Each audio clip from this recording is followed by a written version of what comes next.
Boa noite a todos e a todas presentes em mais este evento promovido pelo Núcleo de Estudos Afro-Brasileiros e também pelo NEAB, ou seja, o LEAFRO da UEL.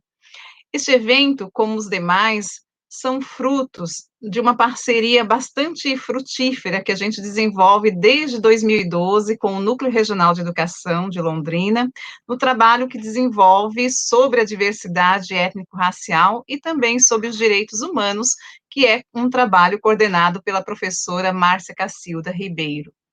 Bem, eu gostaria de agradecer intensamente aos participantes desse evento, que discutirá nessa primeira mesa, nessa segunda mesa, não é, a pesquisa, o ensino e a extensão, sobretudo a partir de uma visão de combate ao racismo. Nós teremos nessa mesa 3 pesquisadores que estarão conosco e que fizeram toda a sua trajetória, praticamente toda a sua trajetória na UEL, iniciaram sua trajetória na UEL, né, hoje já são professores, o Alexandro Eleutério, professor da Universidade Unespar, a Mariana Panta, que também é professora aqui na UEL, e o Nicolas Palisser, que é professor também do ensino fundamental e é doutorando em sociologia.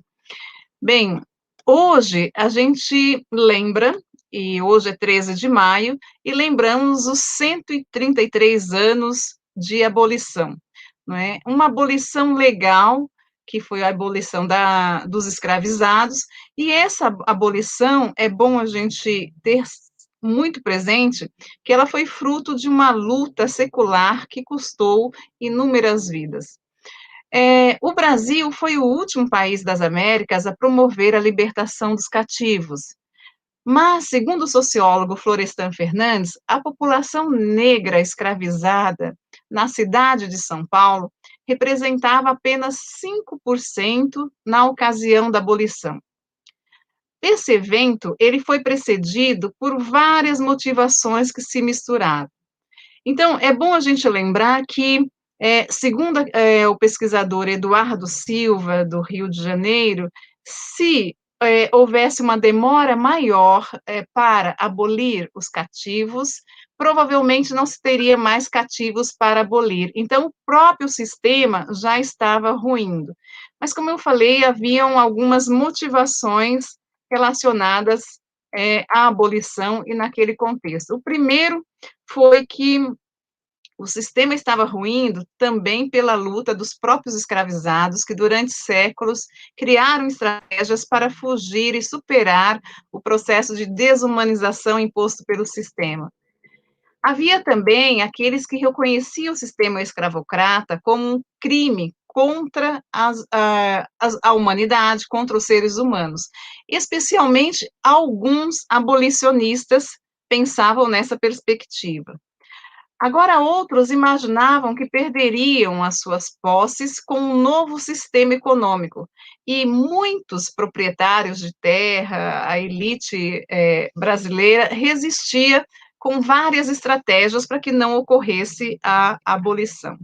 Mas também havia aqueles que pensavam que a libertação dos escravizados tiraria do país aquela mácula que estava impedindo a nação brasileira de entrar definitivamente no rol dos países considerados civilizados e aptos ao progresso capitalista. Então, nesse sentido, a abolição em 13 de maio de 1888, há 133 anos, não foi algo nada tranquilo, e também não foi fruto da benevolência de apenas uma dama. Eram muitos os interesses que estavam em pauta. Entretanto, um deles permaneceu, aquele que estava preocupado apenas com o interesse ou com os interesses econômicos do país.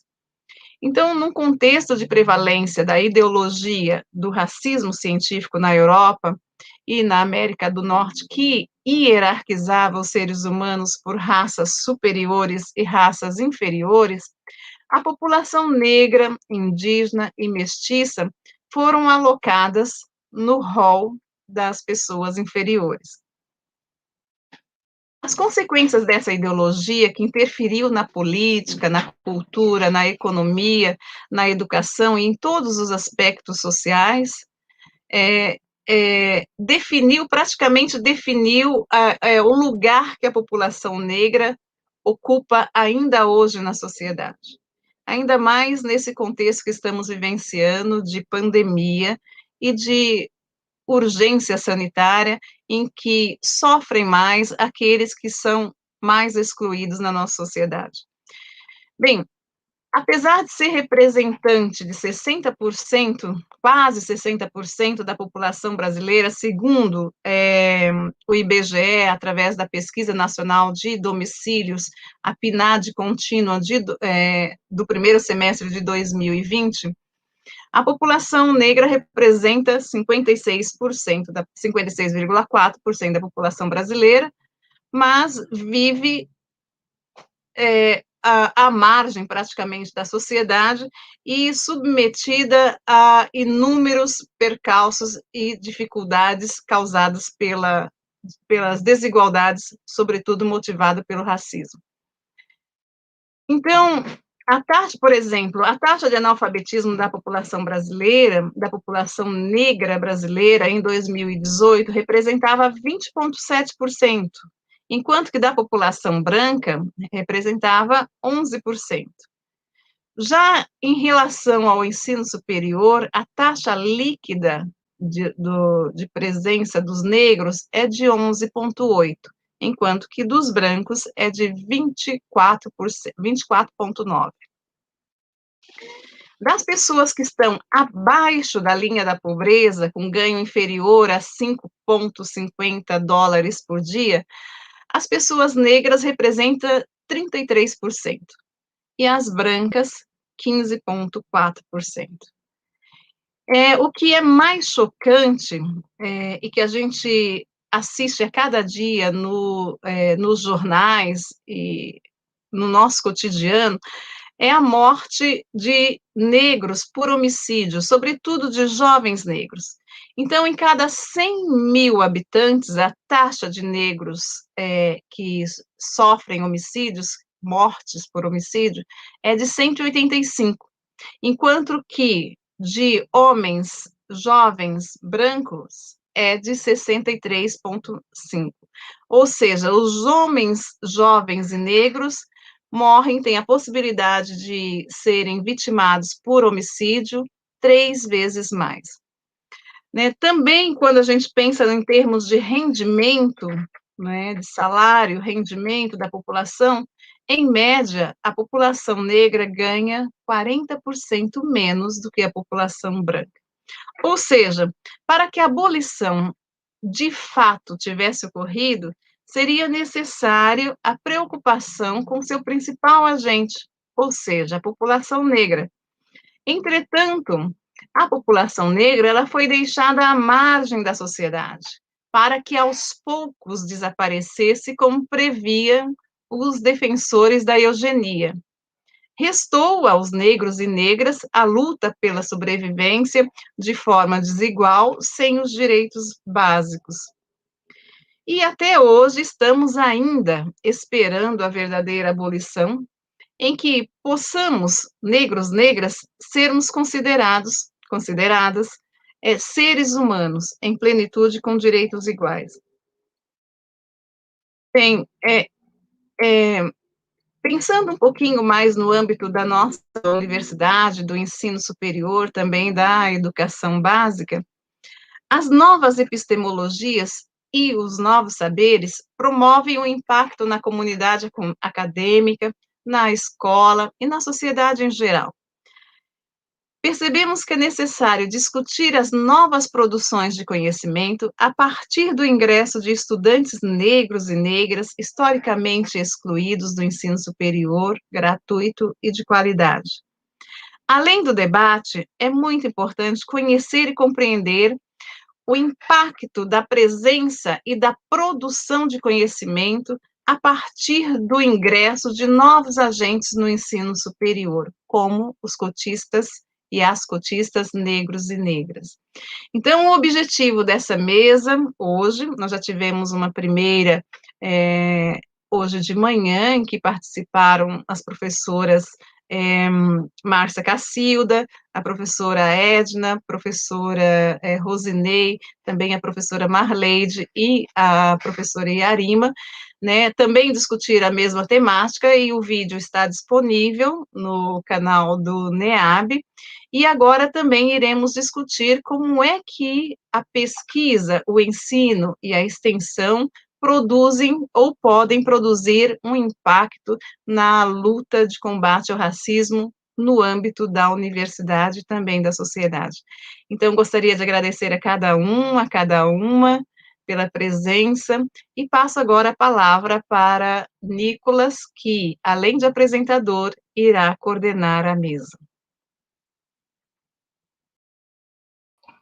Obrigado, professora Maria Nilza. É um prazer participar desse evento. Engraçado que eu sou o mais novo, né, entre nós aqui, no nosso grupo, eu, Mari, Alex, Nilza, enfim, vários outros estudantes, e fiquei com essa tarefa de fazer a mediação do debate aqui, né? Mas vamos em frente.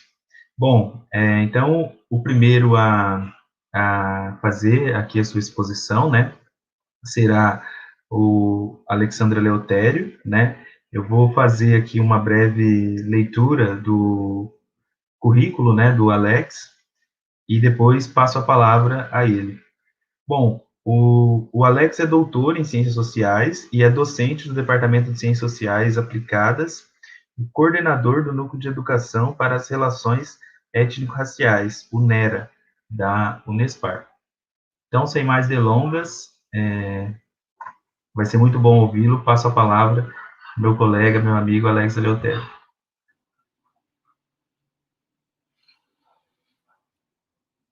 Já tô. Eu acho que já está fluindo, né? Bom, boa noite a todos, todas e todos. Nicolas, fico muito feliz de você me apresentar, fico feliz de estar aqui com a Maria Nilza, fico feliz de estar aqui com a Mariana Panta, enfim, pessoas muito próximas, pessoas cuja trajetória acadêmica tem sido construído junto, né? Seja pelo diálogo, seja pelos cafés, enfim, vários momentos juntos aí. Fico muito feliz de participar desse evento, porque é um evento que nos permite disponibilizar e falar um pouco sobre algumas temáticas que a gente vem trabalhando aí ao longo da graduação, do mestrado, do doutorado, e também por poder problematizar um pouco mais, né, o 13 de maio. E é interessante a gente pensar que o 13 de maio é uma data, a Nilza postou aí, que já tinha nos informado que no dia 13 a população de 1888, a população escrava foi de aproximadamente 5%, e o problema que realmente se impõe sobre o negro se dá a partir do dia 14. Né? Então, eu acho, do meu ponto de vista, pelo menos, o dia mais importante não é o 13 de maio, mas sim o 14. A partir do 14 de maio é que os negros começam a ter que vivenciar uma realidade outra, uma realidade de exclusão, uma realidade que não os aceita enquanto sujeitos mesmo, né? Sujeitos de ação, mas sim como aqueles que seriam passíveis de serem marginalizados. E eu acho que é um pouco a partir desse entendimento, então, que eu consigo explicar um pouco da trajetória acadêmica e como que a vivência acadêmica vai se transformando também numa questão militante, né? E aí isso acaba se tornando um pouco uma forma de explicitar alguns caminhos pelos quais venho percorrendo. Eu acho que o objetivo do evento como um todo é falar um pouco sobre pesquisa, ensino e extensão, e o modo como o antirracismo se insere nessa trajetória. Então, para a gente começar, eu vou falar um pouco da minha trajetória acadêmica, que eu acho que eu posso conseguindo falar um pouco sobre quais são os temas sobre os quais tenho me debruçado, né? O Nicolas me apresentou um pouco do meu currículo, mas eu acho que a parte mais importante desse currículo que não foi posta aí é que eu sou cotista. Sou cotista da turma de 2006, entrei pelo sistema de cotas da Universidade Estadual de Londrina, e o fato de ter entrado pelo sistema de cotas, eu acho que foi uma das questões as quais eu tentei elaborar ao longo, né, no âmbito acadêmico, ao longo de toda a trajetória. Então, a entrada na universidade, ela me coloca algumas questões, quais sejam. O espaço universitário é um espaço, em sua maioria, branco. Hoje, 2021, isso já tem mudado. Quando eu entrei na universidade no ano de 2006, parece ser longe, mas não é tanto. Era um pouco diferente, né? A quantidade de negros era um pouco mais restrita, mas a gente sentia que aquele não era um espaço ao qual eu estava acostumado à recepção desses sujeitos. Então, é a partir desse enfrentamento, desse encontro com o outro, né? Com um espaço distinto daquele no qual eu habitava, que era a periferia da cidade de Londrina, que começam a surgir alguns questionamentos. E aí, junto a esses questionamentos também, eu tenho contato com a primeira professora negra ao longo da minha trajetória escolar e agora nesse início de acadêmica, que é a professora Maria Nilza da Silva. A professora Maria Nilza apresenta o LEAF, o Laboratório de Estudos Afro-Brasileiros, ao qual me insiro já na segunda semana de aula, e a partir desse momento já tenho acesso a um conjunto de discussões que não faziam parte até então das questões às quais eu estava habituado, não é? E aí, dentro do NEAB, a gente começa a ter, para além, então já temos aí várias informações. Eu tenho uma professora negra, que já é uma coisa com a qual não estava habituado, uma coisa extremamente nova para mim. Uma segunda questão, tenho acesso a uma temática racial, que não era até então uma discussão natural, isso não acontecia no âmbito familiar, no âmbito dos amigos, no âmbito de trabalho, pelo contrário, nunca se tratava a questão racial. E uma outra questão muito importante é o encontro com outros colegas negros. Né? O NEAB ele é um espaço de convívio, então entre esses estudantes estão ali para realizar pesquisas, e uma coisa muito louca que vai acontecer, então, é que, no primeiro momento, eu estou estudando, tem um objeto de pesquisa que são as relações raciais, e no segundo momento, eu me percebo como sujeito e objeto da pesquisa. Quando que isso acontece? No TCC. Na tese de conclusão de curso, então, há a demanda de criar um trabalho, e aí nessa demanda eu acabo pensando, então, qual vai ser o meu problema de pesquisa, né? E aí o problema que me coloca era uma dúvida muito particular, e eu vou transformar isso... deixa eu fechar aqui, que eu não sei se está fazendo barulhinho dos dogs. Uma questão muito interessante que se coloca é a minha dificuldade no entendimento, é uma sensação subjetiva, mas mudei. Na graduação eu morava no Jardim Nanda Vitória, um bairro periférico da cidade de Londrina, e no meio da graduação eu me mudo então de bairro. Vou morar próximo à universidade, num bairro chamado Jardim Quebec. Há o entendimento de que ser negro no União da Vitória e ser negro no Jardim Quebec são situações distintas. Situação essa que eu não consigo expressar em palavras, mas que eu estou percebendo que ser negro, Alex, lá no União, e ser negro, Alex, aqui. Só uma questão, vocês estão ouvindo bem? Lucas?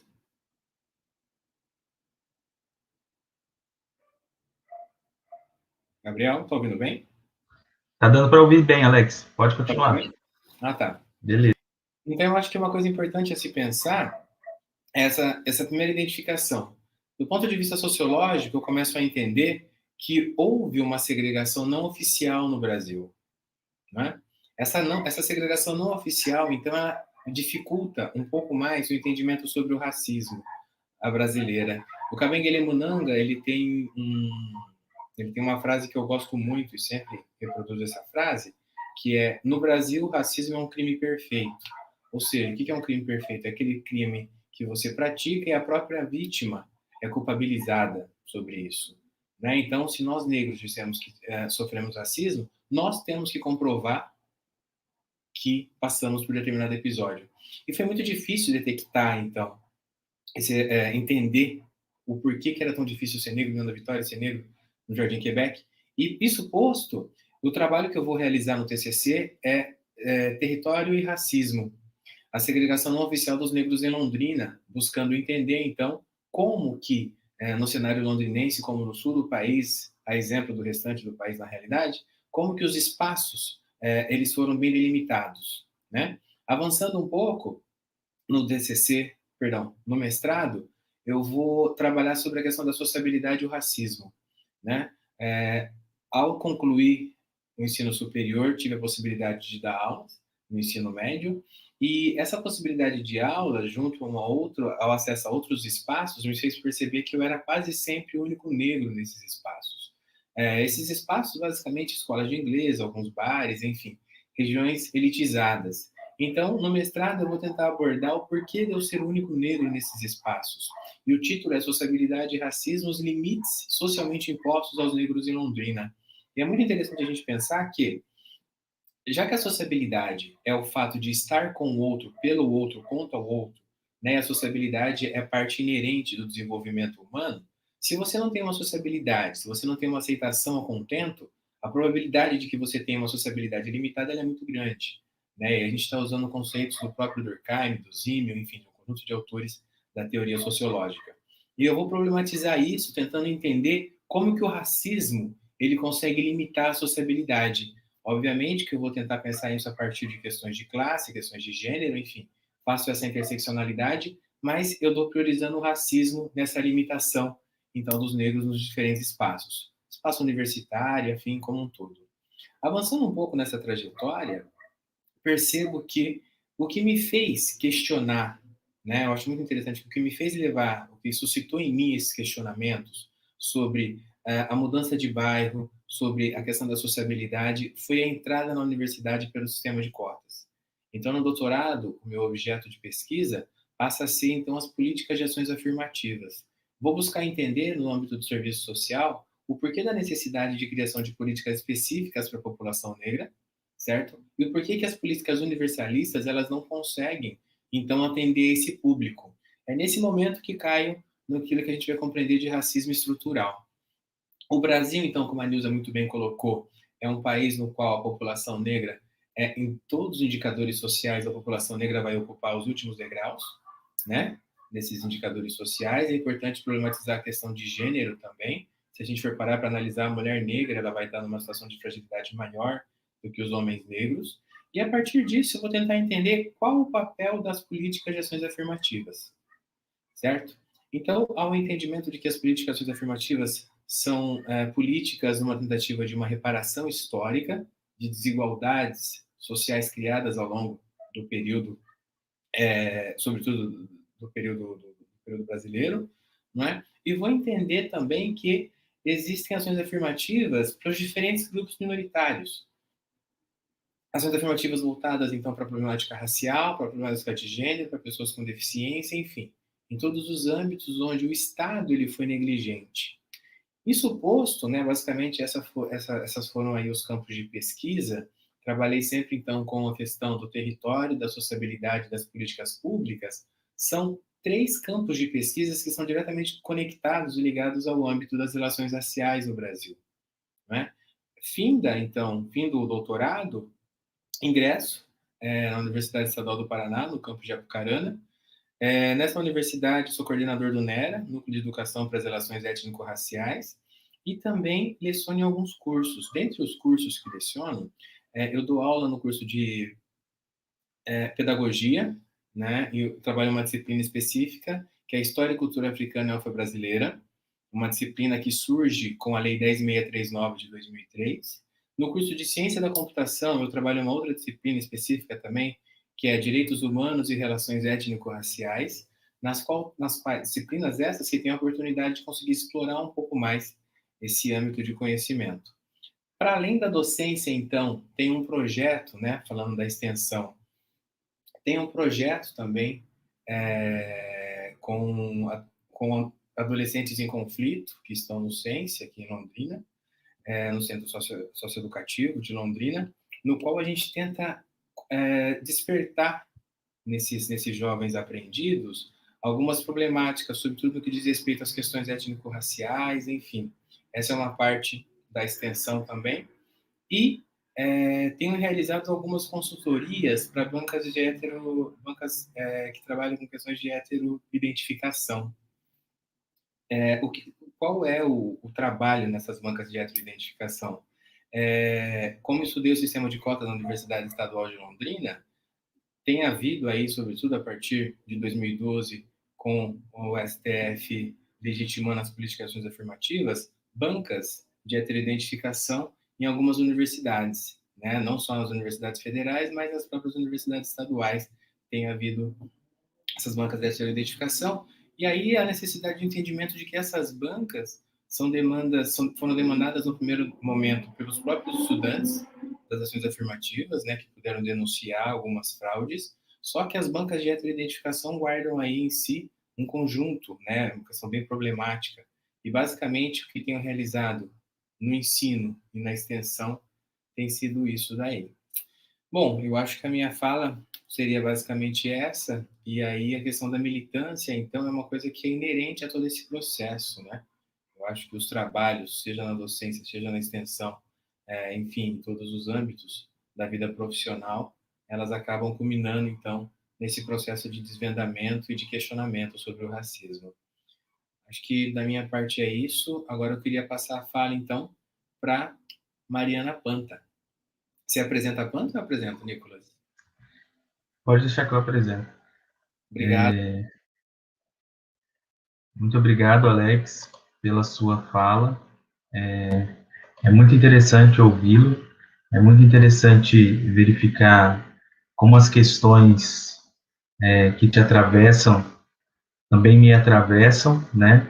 E acho que depois a gente pode, talvez no debate, retornar a essas questões. Bom, sem mais delongas, eu vou passar a palavra para minha colega, Mariana Panta.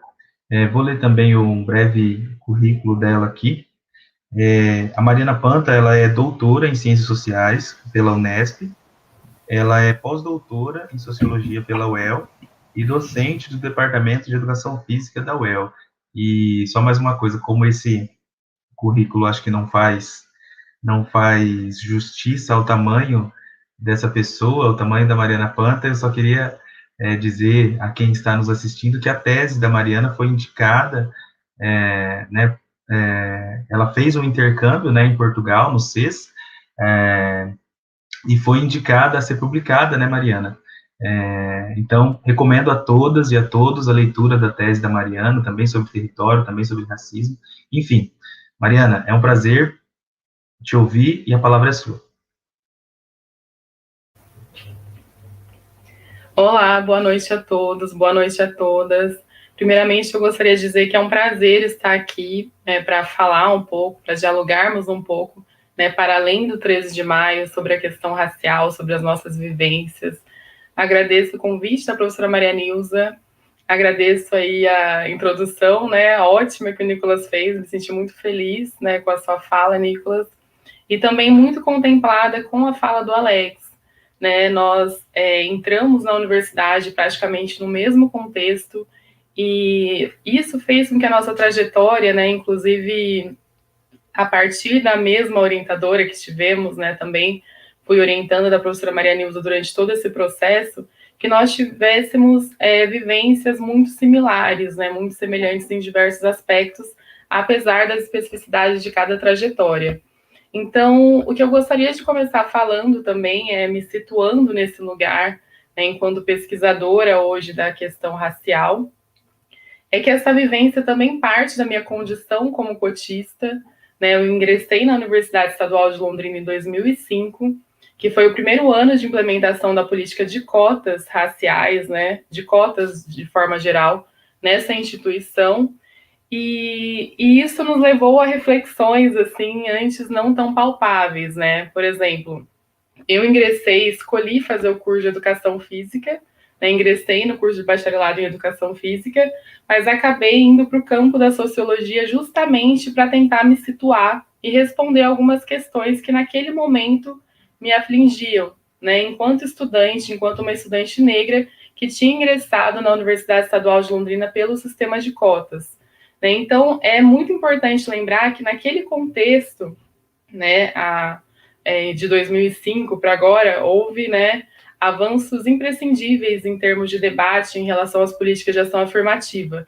Mas, naquele momento, o debate ainda era muito incipiente, Havia muitas informações contra essa política. Então, inclusive, fala de professores, de estudantes, enfim, não havia um entendimento concreto, sobre essa questão, principalmente relacionadas às cotas para negros, já que a cotas para escolas públicas era um pouco mais aceita. Então, até buscando responder esses questionamentos, né, que atravessavam a minha trajetória naquele momento, é que eu busquei me inserir, né, em um projeto que tratasse sobre a questão racial. E naquele momento eu tomei conhecimento, eu tive uma bolsa, que é importante dizer também, de um projeto muito importante, que impactou, né, demais a minha trajetória, e que se eu não tivesse tido esse impulso inicial, talvez a minha trajetória hoje acadêmica seria completamente diferente. Mas naquele momento eu fui bolsista de um projeto chamado Afroatitude, que era um projeto especificamente destinado para estudantes negros, né, para que esses estudantes negros cotistas pudessem ter a oportunidade de se inserir num projeto de pesquisa, de extensão ou de ensino. E foi então que eu tive a oportunidade, a partir dessa bolsa, de escolher um projeto, né, ao qual eu quisesse me vincular. E eu tomei conhecimento de um projeto coordenado pela professora Maria Nilza da Silva, que se chamava Território e Segregação Urbana, o lugar da população negra em Londrina, que foi um projeto elaborado pela professora justamente pensando nessa questão de onde está a população negra na cidade, porque as histórias oficiais não trazem, né, a presença e a atuação da população negra na formação da cidade, as suas contribuições, os assuntos, né, que se referem à população negra.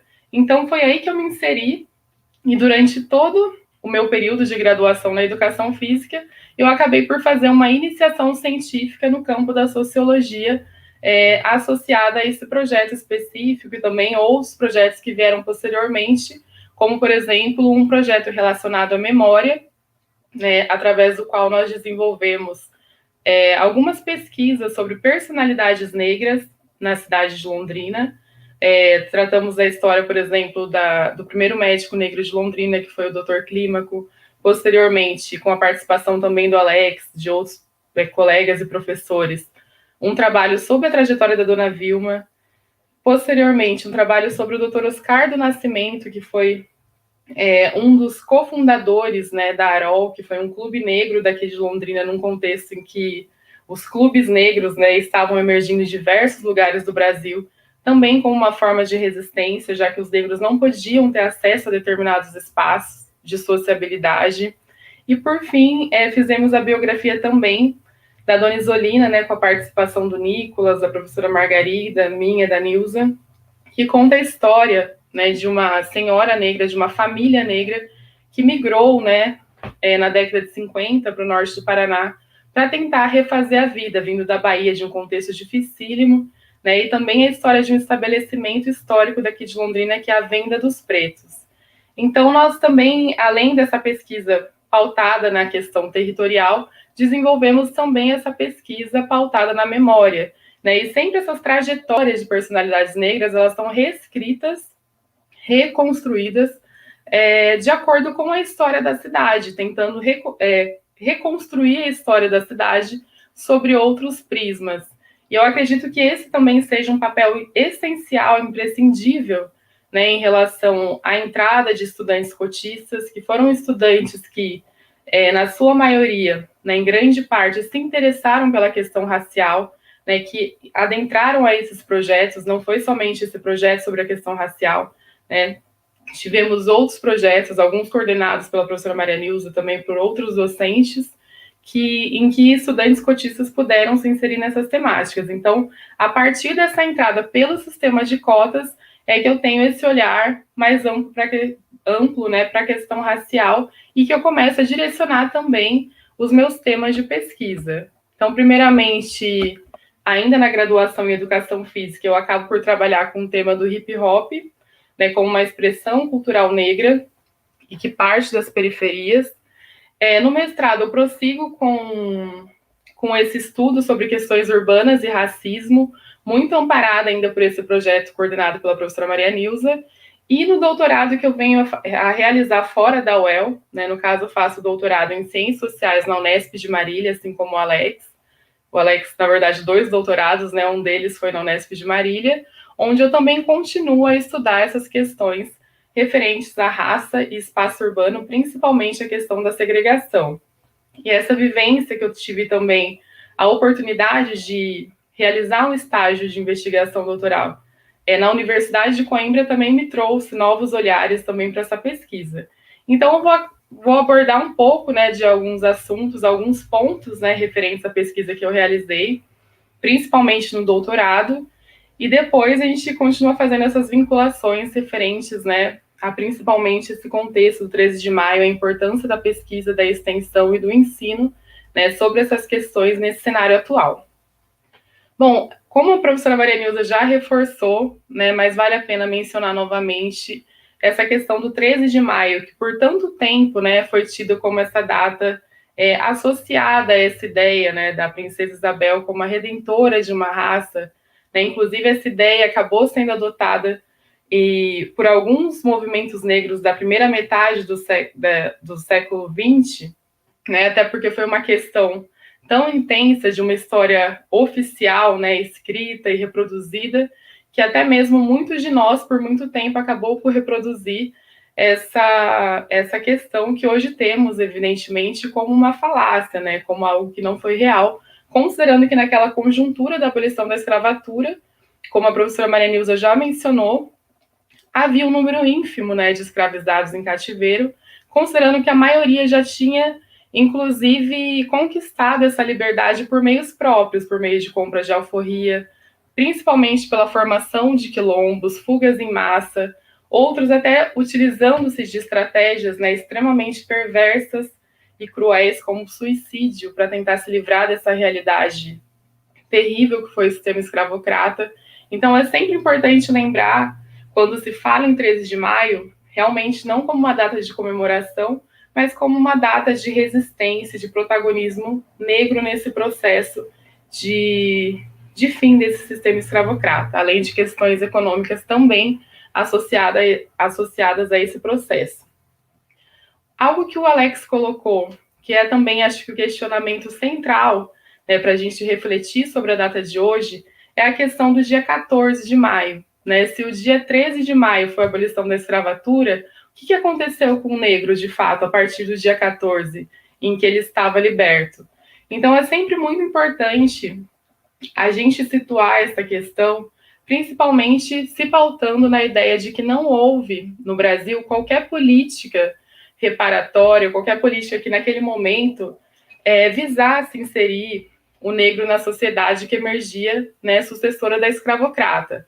Não houve nenhuma política pautada nessa integração, né, em que o negro tivesse alguma oportunidade de ascensão, né, ou de avançar como outros grupos sociais que chegaram no Brasil pobre, mas que conseguiram ascender de forma muito mais rápida, e o negro ainda hoje, 133 anos, né, após a abolição da escravatura, ainda enfrenta inúmeros desafios para tentar se consolidar, tanto economicamente, quanto em nível cultural, né, quanto em nível relacionado às formas de discriminação, de liberdade em relação a frequentar determinados espaços, enfim.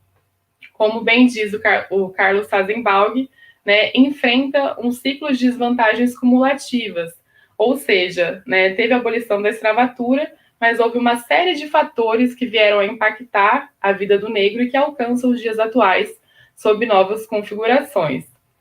Então, algo que é importante dizer também, relembrar, né, o que acontece com o negro, por exemplo, a gente pensar no contexto de São Paulo, que mais tarde começa a caminhar mais rapidamente, né, para o mundo industrial. Né? O negro não teve esse espaço, né, devido à grande migração europeia, em que esses europeus acabaram se inserindo, né, como mão de obra, enquanto o negro ficou no subemprego ou sem trabalho, né, jogado realmente às traças naquele cenário. Enquanto no Nordeste permaneceu vinculado ao sistema muito semelhante ao que foi o sistema escravista, né, com poucas chances de desenvolvimento, né, com pouquíssimas chances de ascender socialmente. E algo que é importante dizer também é que, além de não ter qualquer política reparatória, ainda teve a questão do racismo científico, né, das teorias racialistas, da eugenia, das políticas higienistas também ancoradas nas ideias eugênicas, que fez com que o negro fosse ainda mais prejudicado em todo esse processo, né? E também essa questão, né, foram formuladas determinadas teorias, né, essas teorias racialistas que eram tidas como ciência, pautada nessa ideia de hierarquização racial, onde o negro estava nessa base, e também políticas de intervenção, né? Não foi algo que ficou somente no campo teórico. Houveram inúmeras políticas extremamente perversas no sentido de dificultar a vida da população negra naquele contexto. Então, 133 anos após a abolição da escravatura, algo que eu acho extremamente relevante de se abordar, até porque também é um dos temas que eu estudo, é a questão da população negra e o direito à cidade. Como é que se configuram as nossas cidades atuais? O que nós vemos nos dias de hoje, né, 133 anos após a abolição da escravatura? Onde a população negra está presente em maiores proporções?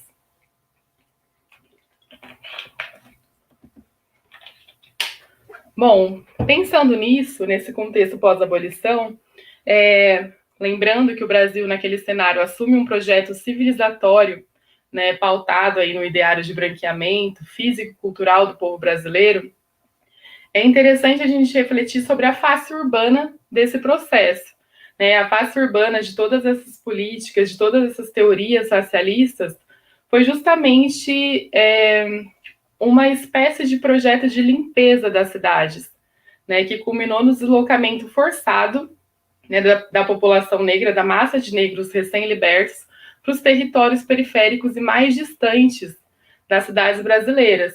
Se a gente para pensar, por exemplo, na realidade de São Paulo, né, as grandes periferias atuais, Rio de Janeiro, as grandes favelas, ou de uma forma mais localizada, pensar na questão do negro aqui na cidade de Londrina, onde é que o negro está presente em maiores proporções?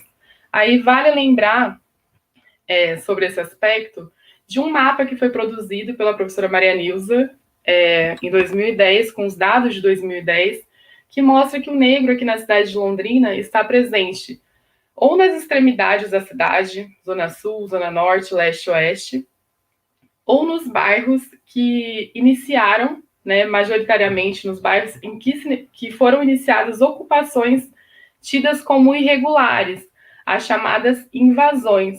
Ou seja, o negro não teve esse direito à cidade. Pensar que Londrina foi uma cidade formada na década de 30, né, que era o auge das teorias eugênicas aqui no Brasil, também buscou, né, empurrar para as zonas mais precárias e distantes dos territórios mais valorizados a população negra, e uma realidade que alcança os dias atuais.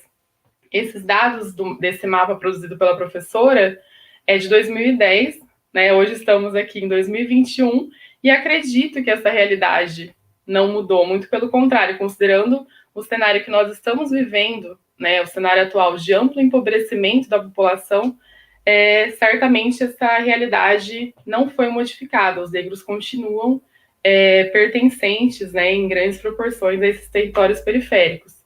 E territórios periféricos que são marcados por duas questões principais, ou pela invisibilidade, principalmente com o olhar do poder público, né, sobre esses territórios, que não há melhorias, há pouquíssimos investimentos, né, então a invisibilidade nesse sentido, ou de uma visibilidade hostil, né, que é aquela forma que confina a população negra nesses territórios pouco consolidados economicamente, sem infraestrutura, né, ou com intervenções extremamente incisivas por parte do próprio Estado, né? É invisível ao Estado, ao poder público, quando em termos de investimento, né, nesses territórios, mas se for para ter uma ação truculenta da polícia, alguma forma de violência, o Estado acaba por ser bastante presente.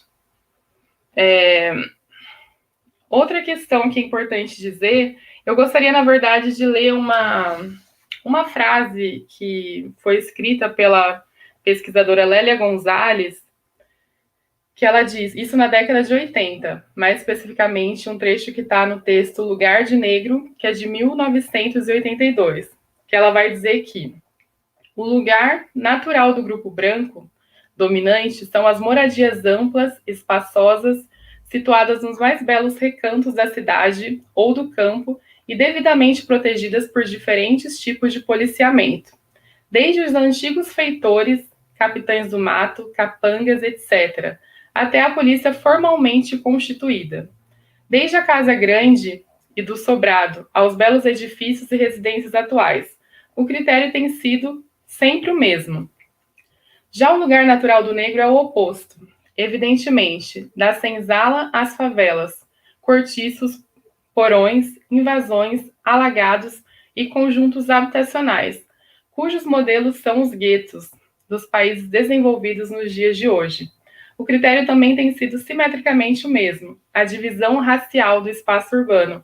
Isso ela vai escrever essa frase lá em 1982, né? E a gente observa que a realidade em relação a essa divisão racial do espaço urbano é exatamente a mesma nos dias atuais, né? Mais de 130 anos após a abolição do sistema escravocrata. Vale lembrar também que existe no Brasil pelo menos duas bases estruturantes que são centrais em relação ao racismo, que seria o ideário do branqueamento e o mito da democracia racial. O ideário do branqueamento por toda essa questão da perversidade relacionada à hierarquização, né, em relação ao negro que houve historicamente, tanto a partir do fenótipo quanto a partir da cultura, né, e o mito da democracia racial pela perversidade do racismo, que muitas vezes é tido como não existente, né? Ou aquilo que o Alex já mencionou, que o Kabengele Munanga fala, né? Sobre o racismo no Brasil se configurar como um crime perfeito, justamente porque muitas vezes a própria vítima, né, se torna culpada pelo seu racismo, muito ancorado nessa ideia de relações supostamente harmônicas quando se comparado a outras regiões do mundo, como, por exemplo, os Estados Unidos, onde houve leis segregacionistas. Bom, já para encaminhar, né, para uma forma um pouco mais objetiva em relação ao estudo que eu desenvolvi, e também encaminhando daqui a pouco para a finalização, estou tentando controlar um pouco o tempo aqui para não ultrapassar demais. Mas algo que me orientou também nessa pesquisa sobre raça e espaço urbano, além da participação no projeto da professora Maria Nilza, que foi o que me impulsionou, adentrando essas questões, uma questão que fica muito evidente é que os estudos norte-americanos, a questão sobre raça e segregação é extremamente debatida, né, até pela questão das leis segregacionistas que, né, interferiram nas relações naquele modelo, né, de estrutura societária. Já na América Latina, os estudos sobre segregação encontram campos de debate, né, de campos de pesquisa, de estudo, muito mais abrangentes quando relacionadas a questões de classe, questões estritamente econômicas, né, ou sociais, em menores proporções sobre a questão racial. Então, algo que me orientou também, que me motivou a fazer essa pesquisa, foi justamente o fato dos estudos precursores, né, desenvolvidos no campo das relações raciais no Brasil, abordarem em menores proporções a segregação. E, da mesma forma, os estudos sobre segregação desenvolvidos pelo campo da sociologia urbana tenderem a não abarcar a raça como uma categoria importante para entender esses processos, esses fenômenos. Bom, pensando nisso é que eu desenvolvi a minha tese de doutoramento, desenvolvi primeiramente a minha dissertação de mestrado também trabalhando sobre a questão racial e segregação urbana.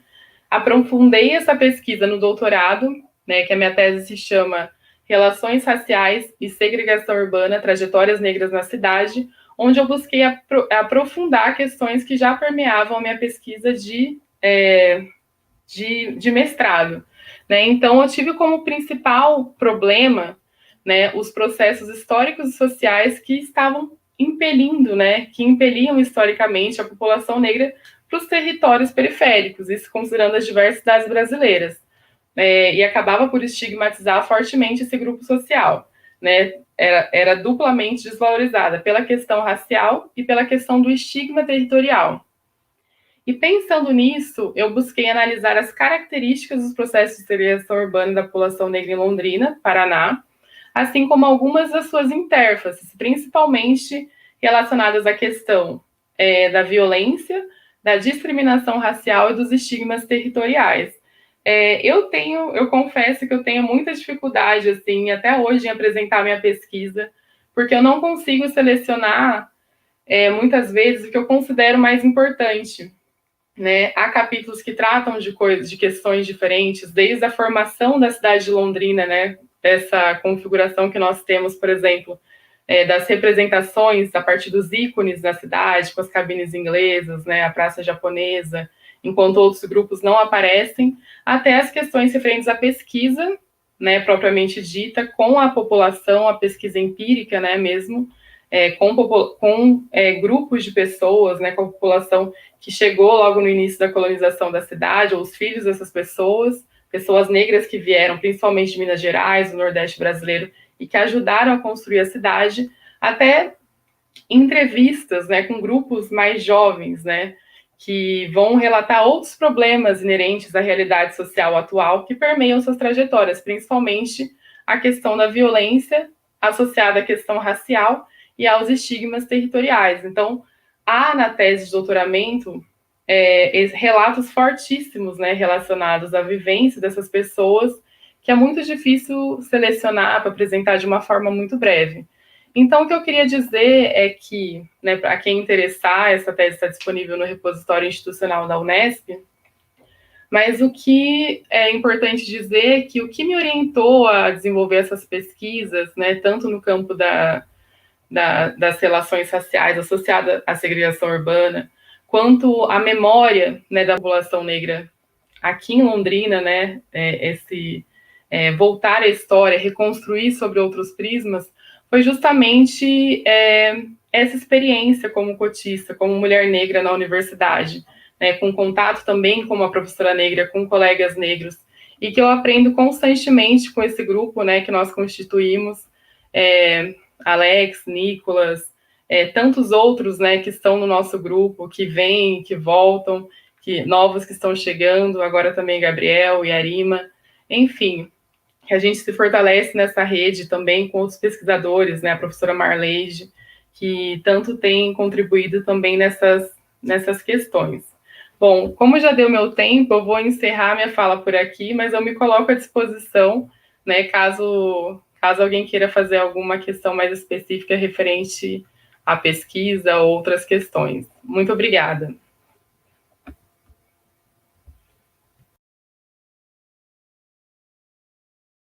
Muito bom, Mário. Muito obrigado pela sua fala. É sempre bom ouvi-la.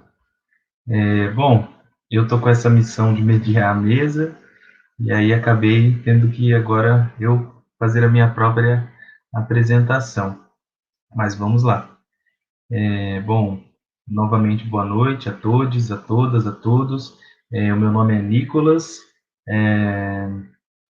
Atualmente eu sou doutorando do programa de Sociologia da Universidade Federal de São Carlos. Eu fui aluno, fiz meu mestrado em Sociologia também na Universidade Federal de São Carlos, né, IPGS UFSCar, e fui aluno da UEL durante a graduação em Ciências Sociais, de 2012 a 2016, e também ingressei pelo sistema de cotas, né, cotas para estudantes negros da escola pública, né, ingressei na UEL por esse sistema. Bom, a fala do Alex e da Mari, elas são muito significativas para mim, e a minha fala, eu não sei se será exatamente uma fala acadêmica, eu vou falar um pouco do que eu estudei, mas eu não sei se será exatamente uma fala acadêmica. E a fala da Mari e do Alex, elas são muito significativas para mim, porque elas mostram como que essa entrada, esse ingresso do jovem negro na universidade, sobretudo esse ingresso por meio do sistema de cotas, ele é marcado, né? Ele carrega essa marca, e a gente está aqui fazendo pesquisa, fazendo militância, né? Lutando contra as amarras que foram postas, né? E são postas cotidianamente, né? Em nós. Nesse sentido, depois eu vou pedir para o Gabriel, que está na nossa assistência aqui, já agradeço, aproveitando para agradecer, acho que a gente não acabamos nos esquecendo de fazer isso. Muito obrigado ao Gabriel, que também é estudante do mestrado, né, da UEL, em Ciências Sociais.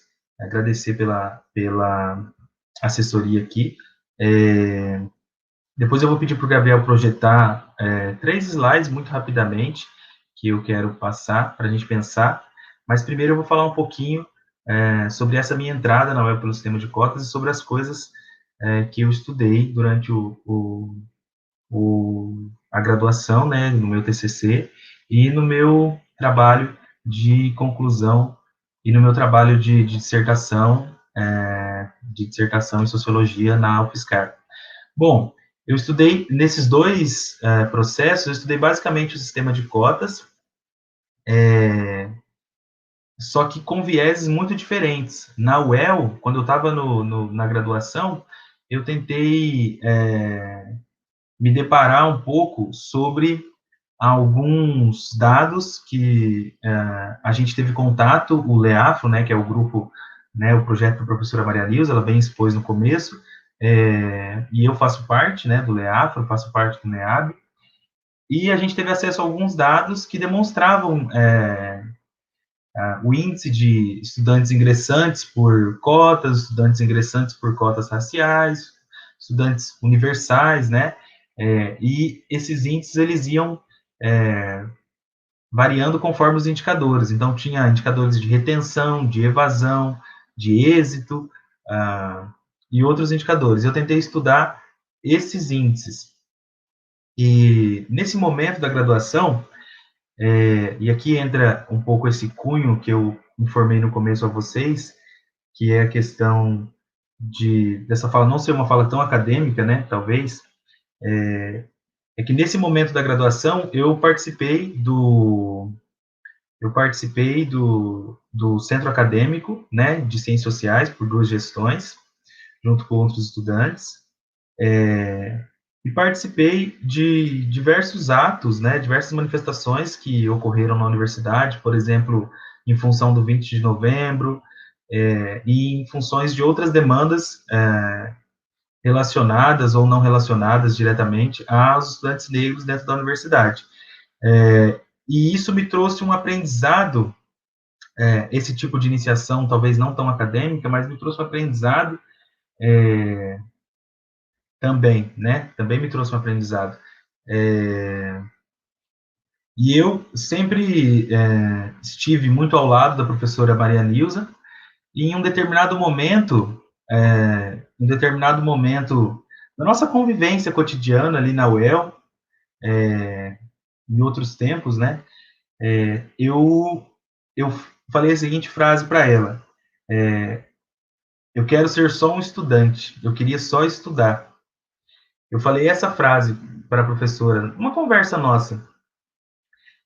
E isso, a professora Maria Nilza vira e mexe lembra disso, né, de vez em quando, e isso também não saiu da minha cabeça, e eu fiquei pensando nisso. Isso não essa frase, ela não carrega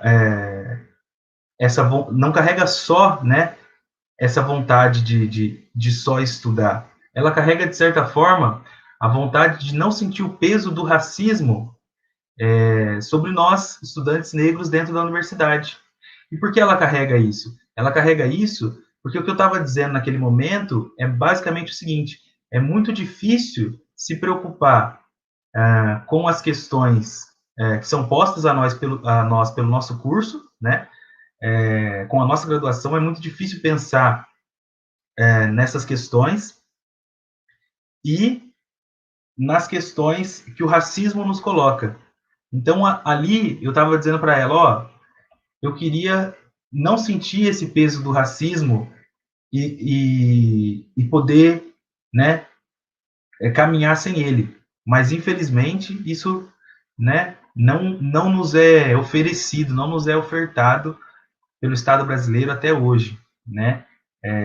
E essa data, ao meu ver, é muito marcante, né? Hoje, vale fazer um parênteses, de que ontem, 12 de maio, foi o aniversário da Ruth de Souza.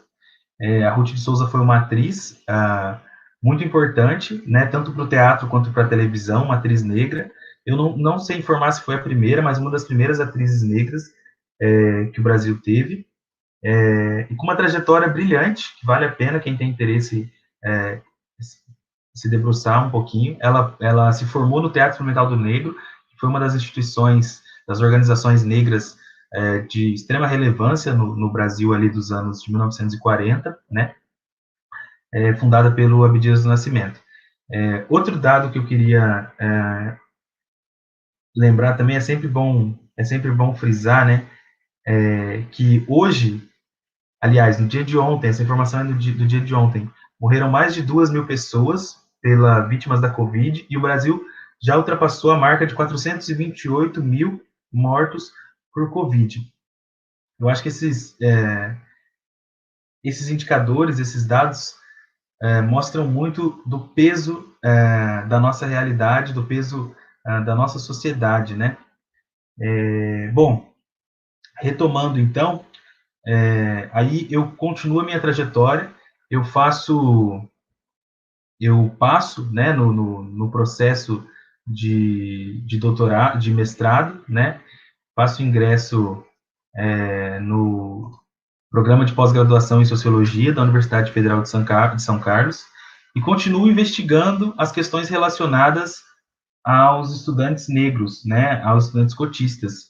Eu aprofundava uma questão colocada no meu TCC e continuava utilizando aqueles dados.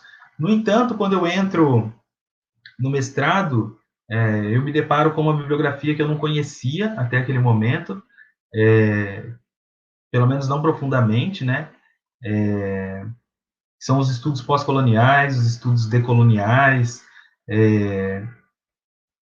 enfim, essas novas abordagens, novas epistemologias, e eu começo a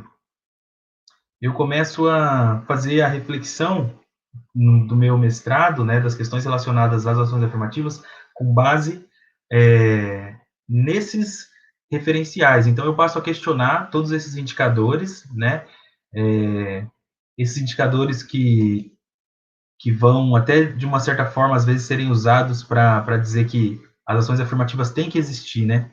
Esse é um dado muito interessante que eu achei na minha pesquisa, que até alguns daqueles que eram favoráveis às ações afirmativas usavam como justificativa, em um determinado momento da avaliação da política de cotas na UEL. A política de cotas começa em 2004 e tem uma revisão em 2011, né? E até aqueles que eram favoráveis utilizavam como argumento o fato de que os estudantes ingressantes por cotas estavam tendo um bom desempenho medido por nota. E isso é muito curioso, porque tem uma questão que está sendo naturalizada nessa afirmação, que é a seguinte: basicamente, né, aquilo que a sociologia faz um esforço enorme científico para demonstrar isso, né, mas é aquilo que o Mano Brown já estava dizendo muito antes, que é o seguinte: um 10 ou um 6 de um aluno negro, ele é muito mais do que um 10 ou do que um 6. Porque esse 10 e esse 6, ele é conquistado apesar da vivência, apesar das questões que o racismo coloca a nós, né, nos coloca. E é interessante verificar isso, porque esses dados, então, eles não servem de parâmetro. Não são esses dados que devem ser olhados para dizer, a política pública tem que continuar, essa política pública tem que continuar, ou não, essa política pública não tem que continuar. Mas outras questões devem ser observadas, né? Enfim, várias outras questões vão ser ponderadas na minha dissertação de mestrado, né? Basicamente, eu procuro pensar essa questão do significado de ser cotista. Qual é o significado de ser cotista? E é bem interessante que isso vai sofrer uma reelaboração, e aí até esse contato com a Mari e com o Alex é muito interessante, porque eu entro na universidade em 2012 e eu faço parte de uma outra geração, né, que não passa pelas mesmas coisas que eles passaram. mas ser cotista vai ser reelaborado por esses próprios estudantes, no sentido de tornar-se, né, de ser um orgulho ser cotista, de ser eu sou cotista sim, né? Por quê? Porque eu sou o resultado, né, de diversas políticas que tentaram nos exterminar, mas também de diversas lutas que fizeram com que eu pudesse estar aqui hoje. Então, isso é ressignificado nesse sentido por esses estudantes. Isso é muito interessante de ser observado ao longo da trajetória, da história das ações afirmativas na UEL. E aí eu paro por aqui em relação a essas questões de dissertação, de TCC.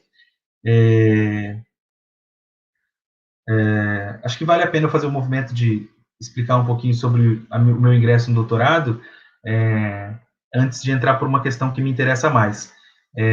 Então, muito recentemente, né, agora em 2021 mesmo, processo 2020, e agora começando o doutorado em 2021, eu passei no doutorado em Sociologia da UFSCar, e agora eu vou estudar o pensamento de dois autores negros, né? Um deles é um sociólogo brasileiro, Alberto Guerreiro Ramos, e o outro um psiquiatra, né? Um intelectual, ambos intelectuais. Eu acho que esses rótulos são pequenos, né? Para enquadrar esses dois intelectuais, né? Que seria o Frantz Fanon e o Alberto Guerreiro Ramos. E tenho me debruçado novamente sobre a subjetividade negra. E eu acho que são essas questões que estão de pano de fundo, né, quando eu busco pesquisar as ações afirmativas, o significado de ser cotista, enfim. Mas eu queria entrar agora em um aspecto, já caminhando para o final, que é um aspecto que me interessa mais, e que dialoga profundamente, né, com a nossa o tema do nosso trabalho aqui hoje, que é a minha participação na extensão, primeiro enquanto estudante da UEL, depois enquanto egresso, né? Eu participei de um programa que é muito importante, que ao meu ver é um programa muito importante na UEL, que se chama PROP, Programa de Apoio à Permanência Estudantil. E esse programa, ele tem esse lado extensionista, e ele faz visitas nas escolas públicas, né, particulares, públicas, cursinhos populares, nas escolas aqui de Londrina, conversando com os estudantes dos terceiros anos, e levando, basicamente, né, levando a possibilidade de ingressar na UEL, explicando sobre o sistema de ações afirmativas, explicando sobre por que o sistema de cotas existe, e desvendando, né, vários mitos que, infelizmente, nós ainda temos que lidar com eles, né, em torno das ações afirmativas, em torno das questões raciais, enfim. E a minha participação nesse programa, ela se deu em dois momentos, né, como eu disse.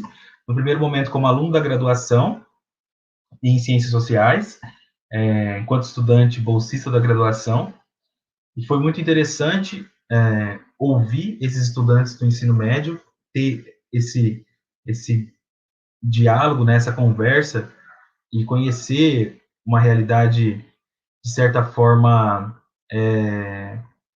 que, ainda que eu estivesse muito próximo, parecia que eu estava distante, né, o que foi bem interessante. E no segundo momento, eu participo desse programa como egresso, né? Aí já não mais na qualidade de estudante bolsista, mas como recém-formado, e egresso, né? Egresso, enfim, da instituição, né? De modo geral. E a minha participação nesse programa,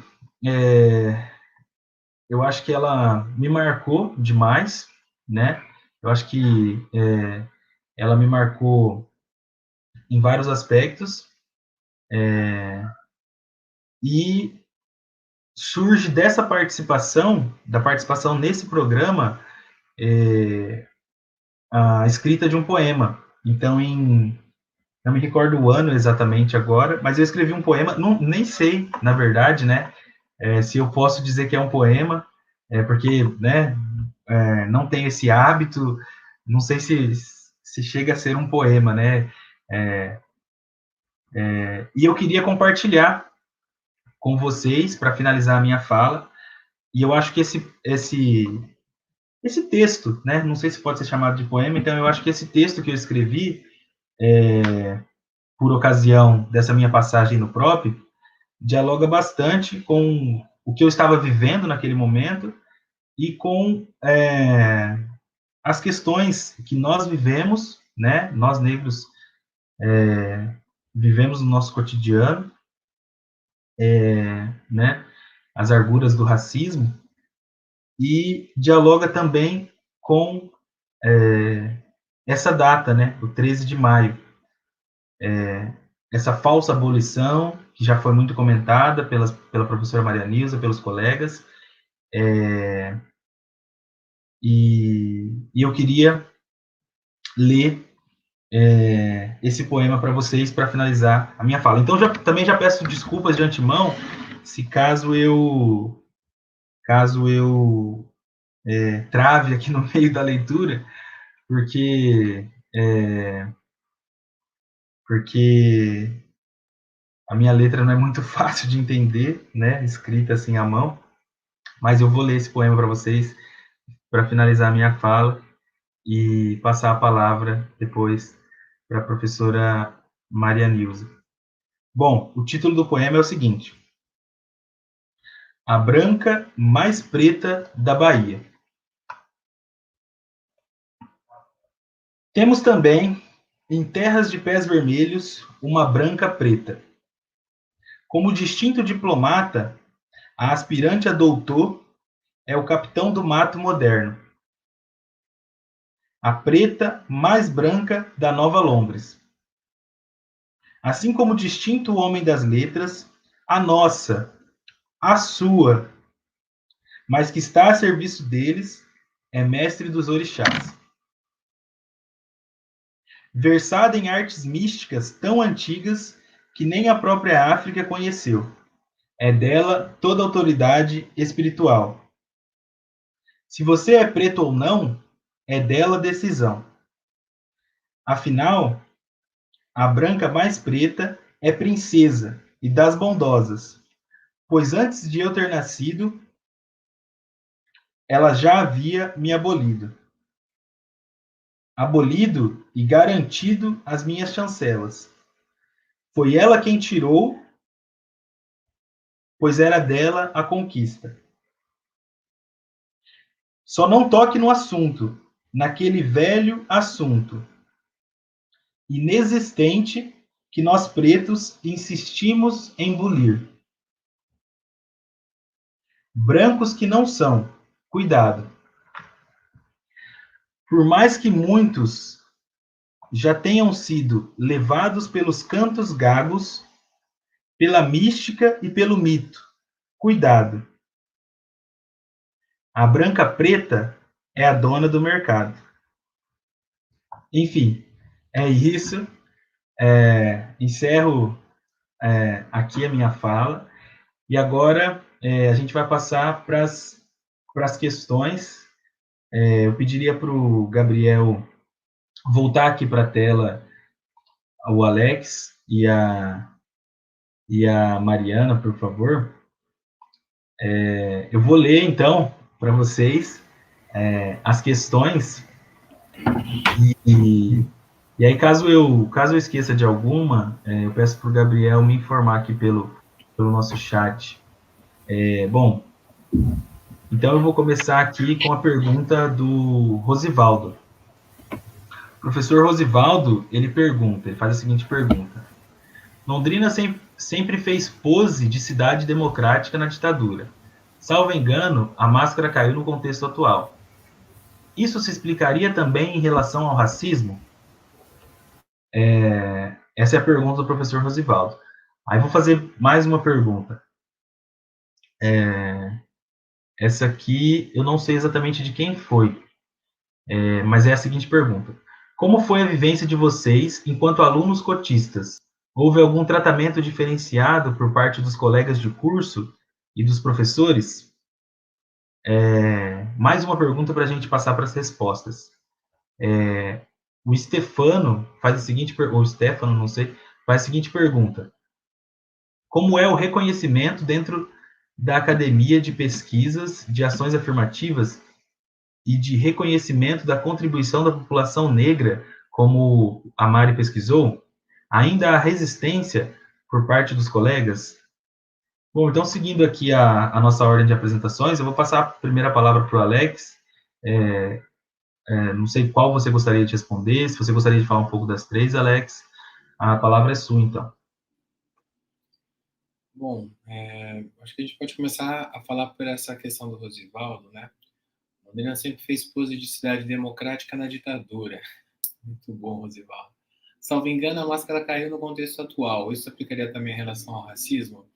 Rosivaldo, eu acho que a implementação de políticas de ações afirmativas, não só no contexto londrinense, mas em todo o cenário nacional, fez surgir esse debate que era um debate até então escamoteado, né, invisibilizado.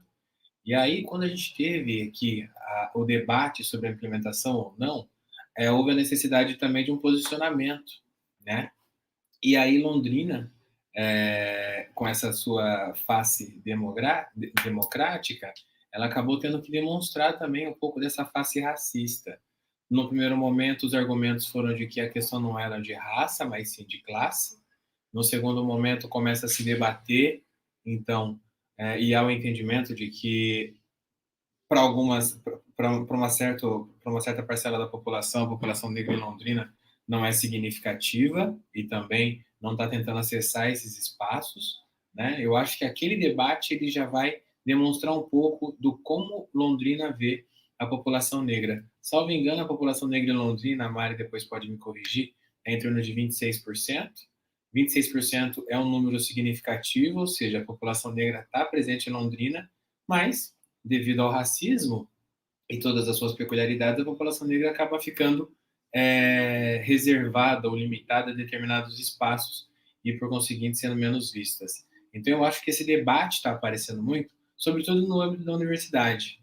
Né? Eu acho que a UEL ela tem um conjunto de coletivos de estudantes negros e tem estudantes que, seja por já carregarem esse traço da militância ou por se defrontarem com o racismo na Universidade Estadual de Londrina, eles acabam tendo que colocar a cara a tapa. Né? E toda vez que eles demonstram, então, eles identificam o racismo em algumas pessoas, começa a haver, então, essa troca aí de essa explicitação do racismo. Sim, eu acho, então, que o racismo está cada vez mais explícito na cidade de Londrina. Vou pegar só a pergunta do Gabriel também. Como foi a vivência de vocês enquanto alunos cotistas? Houve algum tratamento diferente por parte dos colegas de curso e dos professores? Gabriel, falando individualmente, como eu estudei no curso de Ciências Sociais na área de Humanas, há um entendimento sobre uma maior sensibilidade e abertura para o debate sobre as relações étnico-raciais. Dessa forma, então, eu vou pegar a experiência de outros cotistas os quais eu entrevistei durante o meu doutorado. Eu entrevistei dois coletivos de estudantes negros aí na Universidade Estadual de Londrina, o coletivo de medicina, o Negrex, e o coletivo de psicologia, o Quilombo Neuza Souza. Então, a gente tem aí outros cursos com as suas peculiaridades. Na medicina, então, os estudantes que eu ouvi disseram que era uma coisa muito mais explícita, havia um entendimento por parte dos estudantes, dos docentes, de que aquele não era o lugar de algum desses indivíduos, havia um estranhamento, e isso fez com que, tanto é que grande parte desses cotistas, eles, anteriormente à entrada na Universidade Estadual de Londrina, eles não se identificavam como negros, né? Isso é uma outra característica, se identificam como pardos, como morenos, enfim. O negro, então, enquanto uma categoria política, ou enquanto uma categoria de consciência, era pouco utilizado por esses cotistas. A partir da entrada desses conflitos, então, passam a se identificar enquanto estudantes cotistas, como o Nicolas bem disse, enquanto estudantes negros, e vão atrás de uma conscientização. O mesmo acontece no coletivo de estudantes de psicologia, né? Um curso elitizado também, onde esses negros acabam percebendo que a estada deles ali não é tido como algo normal. A fala do Nicolas é muito dolorosa e muito esclarecedora disso, não há possibilidade de ser só um estudante, né? Por mais que esses indivíduos tentem se comportar no dia a dia apenas como um estudante, os outros estudantes, docentes, enfim, a comunidade universitária não permite isso. Então, há esses conflitos. Acho que, da minha parte, no que tange essas duas questões, é isso. Mariana? Primeiramente, então, só um comentário, né, em relação à questão do Rosivaldo, pensando nessa perspectiva, né, de Londrina, se a gente pensar sobre o prisma da questão racial, eu acredito que, ao meu ver, essa máscara não cai somente agora, né? Se a gente pensar que logo no início da cidade já houve uma segregação ali, que era a divisão da linha do trem, né, que colocou as classes, os grupos, né, mais elitizados, né, mais consolidados socialmente, em termos de status e poder econômico, numa área reservada, né, para esses grupos específicos que pudessem usufruir de forma mais ampla desse acesso à cidade, enquanto os trabalhadores negros, pobres, né, periféricos, migrantes que vinham, né, em massa, migrantes brasileiros do Nordeste, de Minas Gerais e tantos outros lugares segregados, né, abaixo dessa linha do trem. Então, há diversos marcadores, né, sociais, raciais, que vão mostrando que a cidade, em relação à população negra, nunca foi, de fato, inclusiva, né? A começar também por aquilo que a gente já comentou, os próprios ícones da cidade, né? Então, nós transitamos pela cidade de Londrina, nós vemos cabines telefônicas inglesas, que, na verdade, é um grupo que investiu economicamente na cidade, mas que não fixou residência na cidade, né? Que, não, de fato, não se configurou como uma colonização, né? Não vieram grupos, famílias se estabelecer aqui. Né, nós temos reconhecimentos de determinados grupos sociais, enquanto outros, né, como foi a questão explicitada pela dona Vilma num vídeo, né, que ela diz que há anos ela lutava para ter um espaço, né, para colocar uma estátua de Zumbi, um espaço que jamais foi concedido, também um nome de uma rua, né, específica que remetesse à lembrança da população negra. Então, eu não acredito que é algo que pode até estar mais evidente agora, mas é algo que já vem se desenrolando aí ao longo da história de Londrina, quando a gente pega para estudar essas questões de forma mais aprofundada. Em relação à questão do Gabriel, né, sobre a vivência como cotista, para mim, inicialmente, sobretudo no meu primeiro ano de graduação, não foi uma questão tranquila. Na verdade, falar sobre cotas era algo que me incomodava muito e deixava muito constrangida até por ter ingressado na universidade, porque eu entrei literalmente no primeiro ano da implementação, no curso de Educação Física, que, de forma geral, não era extremamente aberto a essa política, havia pouco conhecimento, inclusive por parte de muitos docentes em relação a essa política, e por parte dos alunos, né, principalmente. Então, a todo tempo, você ouvia falar sobre cotas, então na fila do RU, no diálogo entre os estudantes, até mesmo em lugares de descontração, né, entre calouros e veteranos, quando esse diálogo era estabelecido. Então, aí eu também retomo a questão que o Nicolas fala. Naquele momento, eu queria ser apenas uma estudante, né, e tinha que lidar com essas questões de cotas quando, né, muitos estudantes, inclusive, escondiam a sua condição de cotista, preferiam não falar, já que não era algo que é público, né? É uma questão que você ingressa e, teoricamente, pelo menos, é sigilosa. Então, houve essa questão, eu não tinha uma construção, né, em termos de conhecimento, sabia que era um direito, eu sabia que havia um histórico específico sobre isso, mas eu não tinha uma construção, né, sólida para poder me defender, né, daquelas questões. Diversos estudantes falando sobre as cotas como se fosse uma entrada pelas portas dos fundos, né? E hoje eu tenho essa noção, né, ampla, histórica de tudo, né, que foi trilhado para que isso se consolidasse, plena noção de direitos. Tenho muito orgulho de falar que eu trilhei esse caminho como cotista e que hoje também estou, né, como docente de um departamento onde eu ingressei naquele momento e que para mim foi uma questão, né, incômoda naquele cenário, e retornar agora como docente, e mesmo sendo no curso de Educação Física, que não aborda especificamente essas questões, né, como é nas ciências sociais, eu busco levar alguns desses conhecimentos para esses estudantes também, que eu acho que esse é um papel nosso, né, também nessa conjuntura. Em relação à questão do Stefano sobre o reconhecimento, né, em relação às pesquisas, eu acho que há sempre, né, aquelas correntes de pensamento ou formas de pesquisa que são canônicas, né, e que dependendo dos estudos ou de um perfil de profissionais mais tradicionalistas vão ter dificuldade de romper com essas barreiras com os novos estudos, né, desenvolvidos por pessoas negras sobre a questão racial, sobre os próprios negros, né, mas eu acho também, eu vejo um caminho, né, de abertura muito mais amplo do que era antes, né? Então nós temos uma valorização também de outras perspectivas, né, de autores negros que eram, né, completamente rechaçados e que têm sido retomados nesse atual contexto. As perspectivas aí da decolonialidade, que também trazem questões muito interessantes de outras formas, né, de outras epistemologias, de outras formas de fazer pesquisa e sobre outros prismas, né, inclusive dos grupos discriminados. Então, embora haja, sim, algumas resistências ou uma falta de reconhecimento, há, por outro lado, uma abertura, um caminho que tem sido construído e que tem sido muito importante nesse sentido, principalmente baseando-nos, né, nessa questão das novas epistemologias e das novas formas de se produzir conhecimento. Eu acho que é isso, né? Muito obrigado, Mari. Bom, nós temos mais algumas questões aqui, e como essas primeiras questões, acho que o Alex e a Mari cobriram muito bem, acho que eu não tenho nada para acrescentar a respeito dessas questões. Eu gostaria de pedir para o Gabriel colocar antes de eu ler as próximas questões, né, colocar um slide que eu fiz muito rapidamente, porque eu acho que tem uma questão interessante que a gente está tratando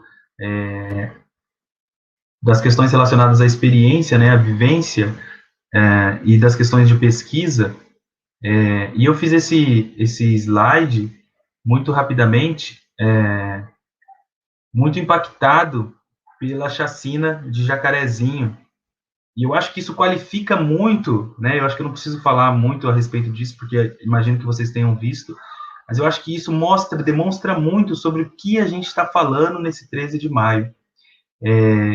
13 de maio né, essa é a minha pergunta, de que ano, né? Por favor, Gabriel, você pode passar o próximo slide? É projetado também maior na tela.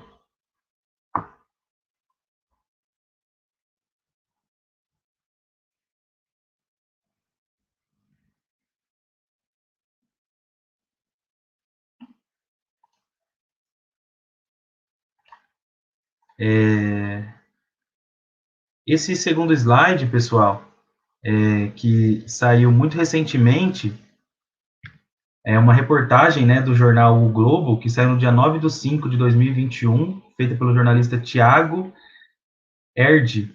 Então, a chamada é a seguinte: sem políticas de inclusão, topo da carreira das Forças Armadas não tem diversidade. Apenas 3 dos 228 integrantes do alto escalão da Marinha e da Aeronáutica se declaram pretos. Para órgãos, há meritocracia.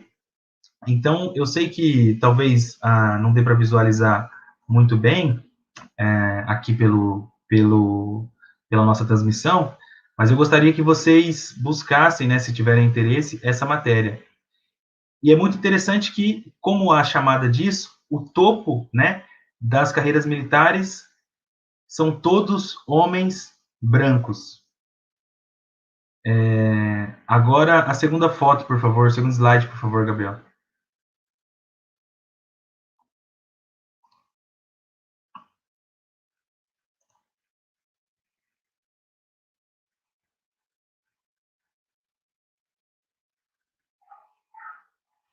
Bom, esse é o rosto, né, das pessoas, dos homens mortos na chacina do Jacarezinho. A chamada, isso é uma reportagem que aconteceu ao vivo, né, que aconteceu na TV Globo, não foi uma reportagem de jornal, assim, né, E a chamada diz 25 com anotação criminal, ou seja, já há um parâmetro, né? Já há algo subentendido, ou seja, você tem anotação criminal, ou seja, passagem pela polícia, você já está predisposto, né? Você já está pré-selecionado, melhor dizendo, a ser morto com um tiro pelas costas. O total de mortos, né, se tiver correta a minha fonte, foi de 29 pessoas a tiros e com objetos de corte, né, dia 6/5/2021, em Jacarezinho, no Rio de Janeiro. E eu queria chamar a atenção para para esses dois Brasis muito diferentes. E é aí que está a política de cotas. É aí que está, de certa forma, toda a luta, né? Talvez toda a luta seja exagero meu, mas boa parte da luta dos movimentos, dos diversos movimentos e organizações negras no Brasil que sempre acreditaram na educação. Quando a gente fala de ações afirmativas, a gente está falando de uma pauta, né? A gente aqui falando muito mais dos resultados e das dificuldades, que são dificuldades que ainda assim só foram criadas, né? A possibilidade de vivenciar essas dificuldades é a partir de muita luta. E é a educação que transforma esse cenário que a gente visualiza nesses dois slides. Na elite, né, no topo da cadeia da hierarquia militar, e, por outro lado, essa vivência colocada como, essa vida colocada como banal, né, a banalização da vida. Eu queria passar isso para vocês, mesmo tendo preparado esse slide muito rapidamente, porque realmente me choca demais, né, eu acho que, sobretudo nós, né, a professora Maria Nilza trouxe um dado na sua fala, apresentando a quantidade de morte, né, de jovens negros, o principal alvo, né, a juventude negra, e eu acho que é impossível a gente ver essa letalidade, ver esse Brasil e não ficar chocado, não sentir isso de alguma forma. Então, por isso eu quis trazer isso, e eu acho que tem toda a relação com a política de ações afirmativas, que carrega essa luta histórica, né, e a luta contra o genocídio da juventude negra também, né, uma luta histórica do movimento negro, até tem um livro, né, do Abdias do Nascimento com esse nome. Então, enfim, eu queria trazer isso para vocês. Agora eu vou partir para as outras questões que nos foram postas aqui. Bom, o Rosivaldo colocou duas questões e o Rodrigo colocou um apontamento. Vou começar pelo Rodrigo, que o Rosivaldo já foi contemplado com uma resposta, e depois eu volto ao nosso querido professor Rosivaldo. O Rodrigo, que eu acredito que seja meu colega de Ciências Sociais, né? Ele coloca aqui, Nicolas, saudações, meu irmãozinho. Gostaria de contribuir dizendo que Abdias do Nascimento reforça a ideia de estudarmos o branco, os estudos da branquitude, sim, um dos precursores, né? Se não o precursor, como propunha Guerreiro Ramos, investigando, assim, a sua sociopsicopatologia. Muito bem lembrado, Rodrigo. As questões do Rosivaldo são as seguintes. Espaço também é mercadoria e poder. Como pensar a segregação urbana sem esses conceitos? E a segunda questão é a seguinte. A subjetividade negra pesa igual à objetividade? Como colocar o sofrimento como a construção crítica da consciência e não como o capitão do mato? Bom, acho que são essas três questões, então, novamente, passo a palavra para o Alex. Opa. Bom, então eu vou deixar essa questão do Rosivaldo para Panta, no que diz respeito ao espaço. Pode ser, Panta? E aí eu vou trabalhar um pouco mais com essa questão do Rodrigo. Deixa eu só. A subjetividade negra pesa igualmente a objetividade? Como colocar o sofrimento como construção crítica da consciência e não como capitão do mato? É interessante, né? É interessante porque estou lembrando de uma fala do Malcolm X, que ele vai dizer o seguinte: se a gente não tomar cuidado, a gente vai se odiar. E aí a gente pode pensar também em Fanon Fanon, ele vai nos dizer no começo do livro, né, que a primeira vez que eu li o Peles Negras, Máscaras Brancas, eu fiquei muito tocado quando ele coloca assim, mesmo me arriscando a antipatia, algo nesse sentido, dos meus irmãos negros, preciso dizer, o que é um homem negro? O homem negro não é um homem. São algumas questões, né? Então, se não tomar cuidado, o negro vai acabar se odiando. O Fanon vem e diz, olha, o homem negro não é um homem. E aí é legal a gente pegar também o Du Bois, né? Vamos voltar lá no final, nessa questão da dupla consciência. Porque o negro, ele não é. O negro, ele é afro-americano. O negro, ele nunca é inteligente, né? Ele é um negro inteligente, ele é um negro bonito, ele é um negro rico, ele é um negro e uma outra coisa. Então, o negro... E aí, vamos voltar ali para o Fanon para falar também desse círculo infernal. Onde quer que vá, um preto é um preto. Então, Rodrigo, a sua pergunta ela é muito capciosa, muito bacana de a gente pensar, porque se a gente parar para pensar, o que pesa mais? A subjetividade ou a objetividade? E aí, fazendo um link com esses dados que o Nicolas trouxe, a comunidade do Jacarezinho é uma comunidade negra, né? Se a gente parar para pensar, eu estava vendo outro dia um podcast. E aí, qual é a subjetividade desses sujeitos mortos ali, né? Será que pensavam em ser professores, advogados, jornalistas, médicos? Será que tiveram condições subjetivas? Eu não estou nem falando de questões objetivas. Será que tiveram condições subjetivas para sonhar uma outra realidade? Tem um documentário muito bom que eu assisti outro dia. O nome do documentário é Não Nos Sonharam, que é sobre educação. Todos esses elementos que eu trago, então, Fanon, Malcolm X, Du Bois, tudo isso é para dizer que existe, né? Eu acho que esse é um ramo de pesquisa muito novo, a psicologia negra, o revisitar das pesquisas do próprio Fanon com o Davidson, com o Renato Nogueira e com um conjunto de outras pessoas, que vão falar o seguinte, olha só, a questão objetiva nada mais é do que o sintoma, o reflexo do racismo e de toda a trajetória de negação e exclusão do negro no Brasil. Só que resolver só isso não é o suficiente. Nós temos que revisitar e entender o que o racismo e do que todo esse processo causou no psiquismo do negro, que é quando o Nicolas coloca que ele queria ser só um estudante. Eu, Alex, eu não sei se eu queria ser um pesquisador, um professor, não sei se eu queria trabalhar com relações étnico-raciais, não sei. Talvez eu goste de literatura, gosto muito da psicanálise, gosto de outras áreas, mas, subjetivamente falando, eu precisava responder a esse conjunto de opressões para daí eu conseguir viver. Entende? É possível mudar hoje. Eu posso, de repente, ir para uma outra área. Posso ir para arquitetura, posso ir para engenharia, posso ir para uma outra área. Mas eu precisava entender e isso acabou se transformando num projeto de vida profissional. Entende, Rodrigo? Por isso que eu acho a sua pergunta muito bonita, na verdade. Eu acho que a questão da subjetividade negra, ela tem assumido uma pauta muito interessante. Estou fazendo um curso com o pessoal da Ama Psiquia de São Paulo, e é muito interessante perceber como que a questão psíquica do negro, ela foi negligenciada. Foi negligenciada pelas psicologias, né, Gestalt, comportamental e todas as outras, pela psicanálise também, ou seja, há necessidade, então, de uma visão decolonial para que a gente consiga inserir esse sujeito que não era sujeito. Eu acho que, basicamente, a brincadeira é essa. Então, se a gente vê aí um negro, um capitão do mato, a gente precisa entender que é uma estrutura perversa. É uma estrutura perversa e se a gente não ficar extremamente atento, e se conhecer também é uma coisa muito difícil, né?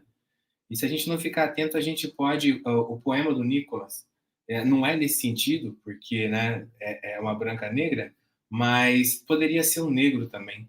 Infelizmente, poderia ser um negro fazendo aquilo. Acho que é isso. Desculpa se me prolonguei.